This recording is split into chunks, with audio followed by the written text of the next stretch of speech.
Sul trasferimento della tesoreria c'è stata una discussione in occasione di un incontro dell'Associazione Nazionale dei Comuni Italiani. Ora l'amministrazione lagunare ha preso una risoluzione drastica. Ha deciso di avviare un'azione giudiziaria per rivendicare la propria autonomia.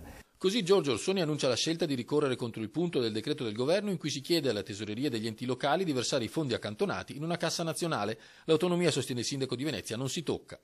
Quell'autonomia che è stata calpestata dall'ultimo provvedimento, nell'articolo 35 dell'ultimo provvedimento del governo, con cui è stata sottratta la tesoreria ai comuni. Questo, aggiunge Orsoni, è un provvedimento che mostra disprezzo per l'autonomia dei comuni. Che manifesta una visione centralistica dello Stato che noi come comuni non possiamo accettare. Così come ha fatto la Regione Veneto, il Comune di Venezia ha depositato un ricorso al Tribunale, un atto che deve essere inteso come rispettoso della Costituzione. La nostra azione è un'azione in difesa della Costituzione in quanto la nostra Carta Costituzionale è fondata proprio sul principio dell'autonomia delle comunità locali. In seguito al ricorso, l'Avvocatura Civica ha invitato il proprio tesoriere e la Cassa di risparmio di Venezia a non procedere col trasferimento della cassa comunale.